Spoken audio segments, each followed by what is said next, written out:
माननीय मुख्यमंत्री देवेंद्र फडणवीस साहेब, तुम्हाला या विषयाकडे जरा ध्यान देऊन बघावं लागल. विषय लय गंभीर झालाय. तिथं मुंबईमध्ये चालणारे जे ड्रायव्हर आहेत, जे ओला, उबेर, रॅपिडो आणि इनड्राईव्ह यासारख्या कंपन्यांसोबत काम करतात ऑनलाईन मध्ये, या कंपन्या ड्रायव्हरच्या हक्कांचं पैसे मारतात. आणि आमचे आदरणीय जे मंत्री आहेत प्रतापराव सरनाईक यांनी मीडियामध्ये येऊन सांगितलं की इलिगल कंपन्याला आम्ही चालू देणार नाही. पण काही नाही, रॅपिडो नावाची कंपनी आहे, उबेर नावाची कंपनी आहे, आमच्या सरनाईकांना घरगड्यासारखं वागवती, एकदम घरचा गडी असल्यावर. मग आमचे सरनाईक माईक मध्ये जाऊन तिथं ओरडतात, न्यूज मध्ये सांगतात कठोर कारवाई करू, आरटीओ कारवाई करते. काय नाही, सर्रासपणे इलिगल बाईक टॅक्सी रोडवर पळती. आणि आमच्या प्रताप सरनाईकाची थोडी सुद्धा इज्जत ठेवणार ती कंपनी, तोंडात मारल्यासारखं करते. रॅपिडो घाबरत नाहीच, असं वाटतं प्रताप सरनाईक कामाला आहेत त्यांच्या घरी. रॅपिडो वाल्याच्या बिलकुल घाबरत नाहीत. म्हणजे सरनाईकाला थोडी सुद्धा आबरू ठेवली नाही त्या कंपनीनं. म्हणजे काय बोलायचं मला सांगा.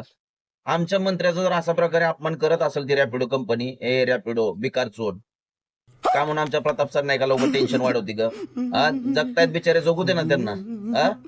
कुणाच्या आद्यात नाही मजात नाही, फुकट बदनाम करता राव त्यांना. त्यांनी टॅक्सला घेतली, त्यांनी दहीहंडीला तुमच्याकडून स्पॉन्सरशिप घेतली, म्हणून तुम्हाला राग येतो का?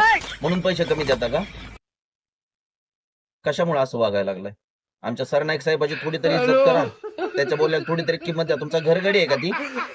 असं वागवतं त्यांना. लाजा वाटू दे रे, लाजा वाटू द्या, सुधरा आता तरी, नाही तर कायमचं चंब गुंडळून तुम्हाला पाठवतील. सरनाईकांना नाही, तुम्हाला रॅपिडो. सरनाईक सारखंच म्हणणार रॅपिडो बंद करा, पण तुम्ही जर सारखं दहीहंडीला त्यांच्याकडे जाणार तर कसं बंद होणार? त्याच्यामुळे मिटून घ्या तेवढा काय गोळ आहे ती, नाही तर फडणवीसांना यावं लागेल मुंबईमध्ये. धन्यवाद.